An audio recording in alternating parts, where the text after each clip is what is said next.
V'kacha mamish al derech mashal ein sei baruch hu. This is today's Tanya. Daf Ayin Beis Amud Aleph at the top of the page. The mashal was that the neshama is one. The oneness of the neshama goes into the brain. Then the neshama diversifies. But even the diversification of the neshama exists b'derech klal in the klal of the neshama. This is a mashal. And what's the nimshal? The nimshal is say the ishtashlos. That's all. And the brain will be the Beis HaMikdash. He says like this. Ein Sei Baruch Hu, the infinite light of the Eibishter, is of course, the Malach Olam, and it reveals itself, this is my translation, in all of the worlds, L'achayizim, to give them life. U'b'chol Olam, and in each world, there's B'ruim Lein Ketz V'tachlis, there's creations beyond count and beyond purpose. Riboy Riboveis Mini Madregas, myriads of categories of steps, Malachim, and Neshames, V'chol, there's angels, there's souls, and there's etc. I never met the etc., but there's an etc. There's actually that infinite numbers of worlds, myriads of worlds. Beyond the measure, beyond the limit, higher and even higher, and so forth. Like it says in Kabbalah that even though we speak about Atzilus, Bria, Tir Nasiya, but Kesed alone has 18,000 worlds. It's our knowledge of Kabbalah is nothing compared to what actually is transpiring. The Eibush is infinite light, save of Kalam, that in the scheme of these Prakim is called Shechina.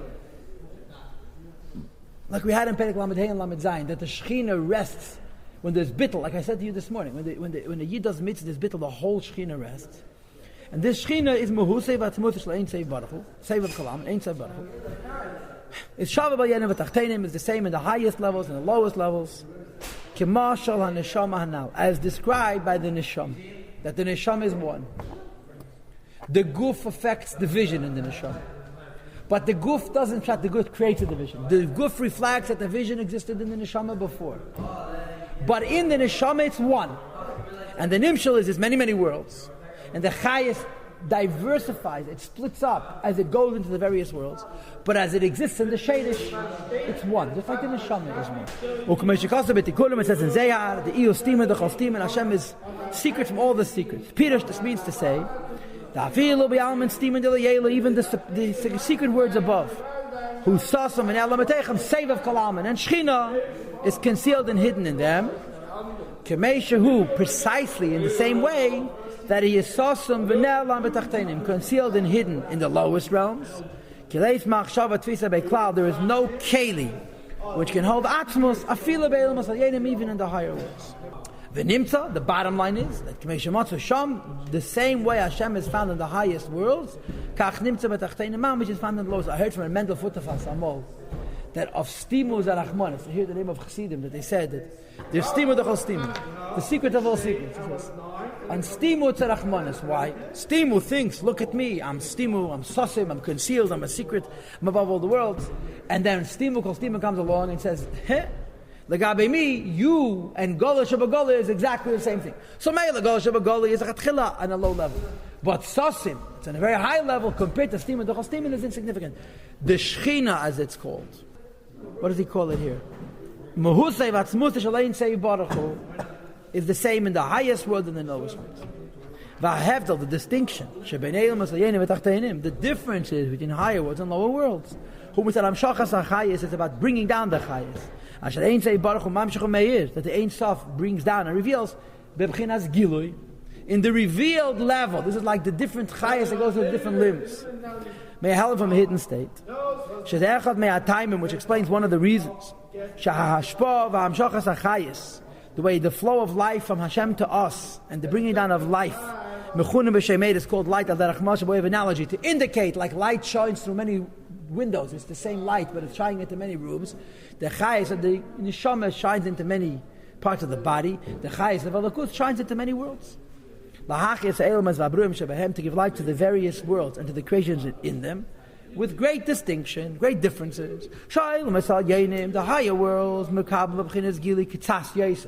receive a little more revelation. Notice the word kitas.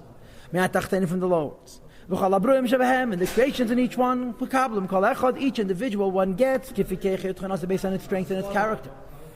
Which is the character of a specific bringing down of light and life and energy. That the Eibishter gives it. Now, In the Moshel, the Neshama, we say it's Chayas Pnimi. Chayas Pnimi means that the different levels of life that come to the various creations are distinct and specific. In the Nimshal by the Eibishter, Sevav Kalaman is one. Mamala Kalaman is many. What's the pshat? It's the same light, and we take it in different amounts. I don't know, but perhaps the pshat is that Mamala Kalaman, like the Neshama and the Guf, when it goes into the various different worlds and the various creations in the world, each one is taket tailored. Mitzad the neshama, there's a distinction between the neshama of Atilus and the neshama of Bria, the neshama of Chachma and the neshama of Bina, the neshama of this mouth and the neshama of this mouth. The chayes is individual. Till v'atachtayim we get to the lowest level. Then the lowest level of ruchnim, even the lowest level of ruchnius. Einam mekabel b'chinas gilui kol kach, another code word, doesn't get as much revelation. Like with levushim, it have more garments. That asher ein say baruch, that the infinite light of the Eibishter malbish b'hamachayis has to hide in order to reveal the life, the light, which is drawn down and revealed in them, to give them life. And just for the record, Chayas and Eidah save of Mamali, Pnimius and Market. And he continues and he says, V'kol kach, and to such an extent is Otzmu v'govru halavushim, is there an intensification and a strengthening of the garment and the concealment, in other words. Asher ein zei baruch hu mabash amasta behem ha'er v'chayis, that the Eibishter's light of Ein Sof is revealed and concealed in them. Oyer and Chayis, Vaita, means save Mamal. To the extent, to create a crude, material, physical world. Umaveyu, Umachayeyu, and Hashem creates it, and Hashem gives it life. B'chayis v'yer, with a life and a light, Hashem mamshech me'eloi, which is drawn down and radiating to it. What's to it mean? That it's able to receive it. What is it able to receive? Eida light, hamalubish, umechusu, mustash, which is revealed, concealed, and covered over.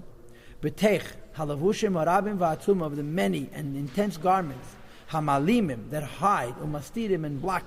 Ha'er v'achayas, the light and life, add to the extent that when you talk about Elam Hazeh, she'einire v'niglas shumer v'chayas, it's not visible, it's not revealed any light and life. Rakir is only Dvarim Chumrim, V'gashmim, crude physical things that Venir Mason they look dead. Now I want you to know like this. Daimon looks dead. Tzemei Chaim Adaber looks alive. But Tzemei Chaim Adaber doesn't know that life is the Eibishter. Even you feel alive, but are you Miyachas Chayes to the Eibishter? In other words, a daimon has no visible chayes at all. It's kamei daimon, even though everything has chayes. As Rebbe said in Sharich and Tamunah from the Kisvei Rizal, that a stone has a neshama, otherwise it wouldn't exist. But in this world, it's behel. The daimon tzemei chay, the tzemei chay medaber, where the chayes is a little bit begiler. So there's l'chayr a simon of life, but there's no recognition of the source of the life, which is the Eibush. However, even though there's such unbelievable disparity between the highest worlds and the lowest worlds, they get more, we get less, like the eyes of a person and the heel of a person. But that's only in the prat and in the pnimius of the chayes. However, we should know that b'toicham, inside the lowest world and the highest world, there is in an equal way. Yes, there is light and life which creates them. Nothing into something all the time. There shouldn't return the yes ayin v'efes to be nothingness as it was. Right? This power to give existence even to a daimon also comes from Ein Sof. Rakir is only sheneslabish v'levushim rabim, as manifest in many garments. Which was written in Kabbalah. The light and life of the physical globe. Which we see with our physical eyes. Who comes? Me malchus, the asiya. Ubetaycha, that has inside of itself malchus, the malchus of Yetzirah v'chulu. And all of them, there's the Yud Sfiras, the Atzilus, there's 10 Sfiras of Atzilus. Hamiyuchada is b'matil l'intei baruch, which is one with Ein Sof. So even though there's a Hishtalshalus, and the lower levels there's less light, and in the higher levels there's more light, the root of it all is Ein Sof baruch. And as you see later on, this gives the whole creation a connection to Ein Sof baruch itself, which is called Shechina. I saw a Lashon from the Rebbe where he said the difference between the Lashon Malchus, the Malchus Dasiya, and Malchus Dasiya. Malchus Dasiya creates Daimim. And Malchus Dasiya creates Chayas, I think. Like Tzemei Chaim, but I'm not sure. Anyway, what's the Nimshal? The Nimshal is that there's many Madregas. All the Madregas come from what we're going to later call Shechina. And Lagabe Shechina is the same all over. And even the lowest level gets its Chayas from the highest Madrega.